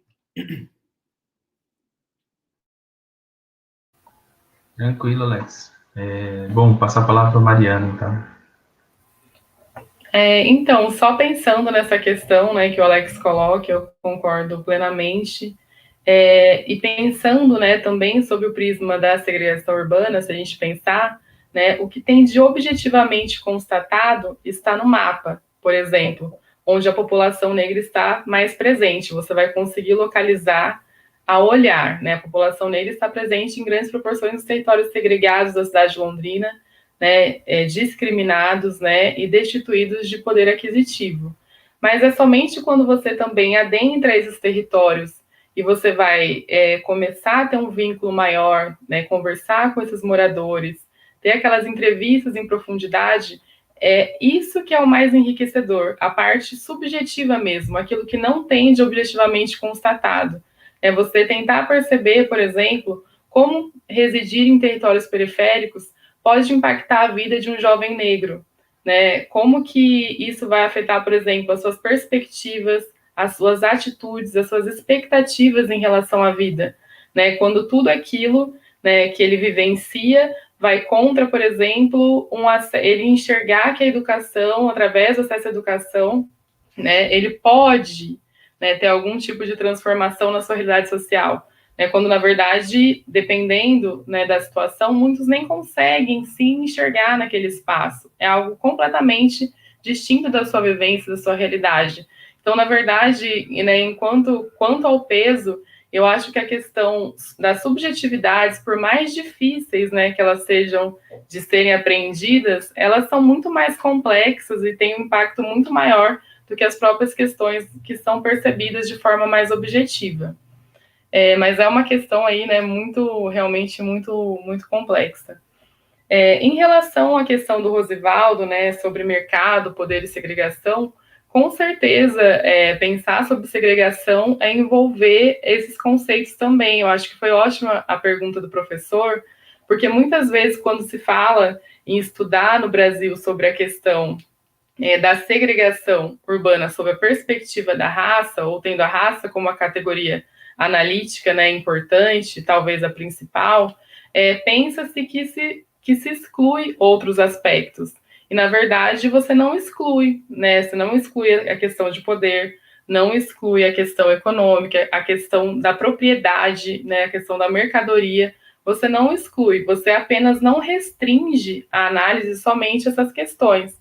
Até porque essas questões, se você restringir somente esses aspectos, você não consegue explicar dados da pesquisa, por exemplo, desenvolvida por Eduardo Telles, que mostra que brancos e negros que recebem o mesmo rendimento, os mesmos salários, ocupam territórios diferentes. Os negros de mesma condição econômica, né, um pouco mais elevada, classe média alta, tendem a frequentar mais territórios próximos às periferias do que os brancos.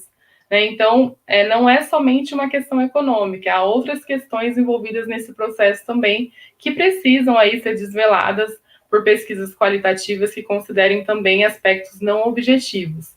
Então, sobre essa questão de poder, tem a questão do mercado imobiliário, tem a segregação atrelada a essas questões econômicas, questões de mercado, mas a questão de inserir a raça como categoria analítica é pensar também não somente pelo viés da classe ou pelo viés somente econômico, mas também a forma como a própria questão racial estrutura as nossas relações e, consequentemente, as nossas ocupações territoriais e tantas outras questões. Seria, na verdade, um complemento, algo a mais a ser tratado.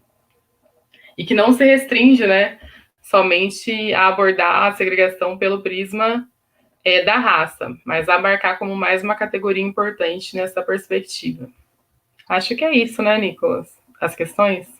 Sim, eu vou fazer uma última questão a vocês, que é a questão da Bárbara. A Bárbara faz a seguinte pergunta: o fato do Brasil ter o mito da democracia racial foi o que levou a não existirem leis segregacionistas como nos Estados Unidos, mas mesmo assim existirem segregações sociais vistas até o dia de hoje? Passo aí a palavra para o Alex. Não, Bárbara. Na realidade, são caminhos e modos distintos de escravização. Nos Estados Unidos, nós temos uma escravização no modelo anglo-saxão, né, um modelo mais aberto de discriminação. No Brasil, a gente tem um modelo de escravização ibérico, iniciado ali pelos portugueses e pelos espanhóis. E aí a gente vai ver, então, um conjunto distinto no modo como essas relações elas se dão. E no Brasil, o mito da democracia racial, então, vai surgir em 1936, com o Gilberto Freire, Casagrande Senzala. Né? Então, a gente tinha relações entre ex-escravizados e pessoas brancas que eram ainda relações não muito bem desenvolvidas. Donald Pearson tenta fazer isso na Bahia, daqui a pouco vem, então, o Freire, que vai tentar fazer esse processo aí, e eles estão tentando entender qual é a relação, né? O Freire, então, ele vai apontar para uma relação, de certa forma, harmoniosa, no que diz respeito às relações existentes nos Estados Unidos, mas os Estados Unidos, na verdade, a gente vai precisar entender toda a guerra civil, a gente vai ter que entender como que foi o processo de escravização por lá, além da questão da quantidade numérica, né? 4 milhões de escravizados no Brasil, nos Estados Unidos o número é menor, enfim, é toda uma questão de imigração, eu acho, né? Pelo menos essa é a minha perspectiva, de acordo com as leituras que eu tenho. E só para a gente parar para pensar, então, o mito da democracia racial, ele está amparado, sobretudo, numa abordagem teórica, iniciado pelo próprio Gilberto Freire e corroborada por outros autores. Nos Estados Unidos, a gente tem uma outra vertente. O próprio Du Bois, ele está escrevendo na virada do século, né? A gente tem o Douglas, Frederick Douglass, a gente tem um conjunto de intelectuais que já estão pensando no contexto norte-americano antes da virada do século XX, justamente por essas divisões. Tanto é que, nos Estados Unidos, a gente vai ter aquilo que o Horaci Nogueira vai chamar de racismo de origem, e aqui no Brasil nós vamos ter o racismo de... Esqueci. Marca, certo? Marca. Nos Estados Unidos nós temos o racismo de origem, ou seja, independente da cor da sua pele, se você tiver um ancestral negro, automaticamente você se enquadra na categoria negro. E aqui no Brasil a gente vai ter o racismo de marca, que aí tem a ver com a questão do seu estereótipo. E aí há essa transição, né, do entendimento, tanto é que eu acho que a questão das cores, eu acho que o censo de 76, que foi aquele censo aberto, que demonstrou 186 cores, ele demonstra muito bem como é possível haver essa variação, né? No censo de 1976, a gente tem lá, era um censo aberto, e houve 186 nomenclaturas, desde marrom bombom, tico-tico no fubá, enfim, categorias êmicas, né? Ou seja, categorias expostas ali pelo entrevistado, e aí depois o Nelson Valle e o próprio Rasenbalg, eles vão criar uma categoria ética para conseguir entender como que funciona a população negra no Brasil, e utilizam um pardo para congregar esses 186 conjunto de pessoas. Essas informações, então, Bárbara, é só para a gente entender, são modelos distintos, né, de sociabilidade, de política, de economia, que vão fazer com que o negro seja tido de uma forma... E o racismo, né, isso vai se expressar no racismo norte-americano e no racismo brasileiro, que aí tem uma discussão que é bem complexa. Muito bem, Alex, muito bom. Mariana, você gostaria de complementar? Na verdade, eu me sinto já contemplada aí pelo que o Alex colocou. Acho, assim, né, só para complementar, então, que a questão de não existir leis segregacionistas talvez tenha fortalecido essa ideia sob o olhar de alguns pesquisadores, né? Mas eu acho que essa questão dos modelos serem distintos, eu acho que o Alex colocou muito bem, que é isso que acaba respaldando as relações, as formas, né, como se configuram de forma diferente essas estruturas societárias que são distintas, né? Eu acho também que vale a pena a leitura de um livro que é interessante também, um livro, né, que é do professor Kabengele Munanga, Rediscutindo a Mestiçagem no Brasil, que ele traz questões muito importantes sobre a questão do branqueamento, a forma como a questão racial foi envolvida aí no pensamento social brasileiro, e também vai trazer questões referentes, né, a essa ideia de democracia racial, a forma como a democracia racial, este mito, né, impactou de forma violenta as nossas relações. Eu acho que vale muito a pena a leitura nesse sentido também, até porque ele vai trazer, inclusive, a questão da democracia racial ser anterior a Gilberto Freire, já está sendo desenhada no pensamento de outros intelectuais. O Alex colocou muito bem a questão do Gilberto Freire, porque é o que vai expandir a ideia, ficar mais famoso com essa ideia da democracia racial a partir de 1933, com a obra Casagrande Senzala, mas essa ideia já estava sendo configurada, desenhada em outros pesquisadores, né, num período precedente. Mas é isso. Muito bom. Bom, então se não temos mais questões, encaminhando para o final, eu gostaria de passar a palavra para o Alex, fazer suas considerações finais, depois para a Mariana. Bom, eu acho que de forma sucinta é uma grata satisfação estar aqui, né? Eu acho que antes de ser uma mesa é um espaço de bate-papo. Estou aqui com meu sobrinho, Nicolas, estou aqui com a minha irmã mais velha, Mariana Panta, mamãe Nilza. Mamãe Nilza está ali nos bastidores, toda orgulhosa, enfim. Há algumas dores, mas o saldo de tudo isso é muito importante, né? Foi muito bacana que eu vi que a Andrea falou da Nilza. Bom, para mim, para a Panta, para o Nicolas e para um conjunto imenso de outros estudantes, a Nilza ela foi importantíssima, né? Importante pelo que ela é, enquanto Maria Nilza, mas também pela representatividade, né? Recentemente, orientando uma estudante lá na Unespar, no campo de Apucarana, ela me falou que eu fui o primeiro professor negro que ela tive. Olha que isso, esse ato falho foi maravilhoso. Que ela teve, e quando ela entrou na sala e me viu, ela ficou muito feliz. E foi muito interessante que eu disse para ela a mesma coisa. Eu falei, eu sei o que você sentiu. Porque quando eu entrei na sala e vi aquela professora negra, eu também me senti muito feliz. Eu acho que essa trajetória, enquanto sujeito, objeto de pesquisa, tem problemas, tem dificuldades, né? A gente está falando um pouco sobre isso. Eu acho que o Nicolas e a Panta, a gente, né, acabou tocando nessas questões.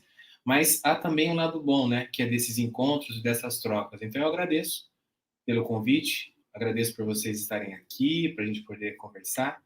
E é isso. Obrigado. Até mais, gente.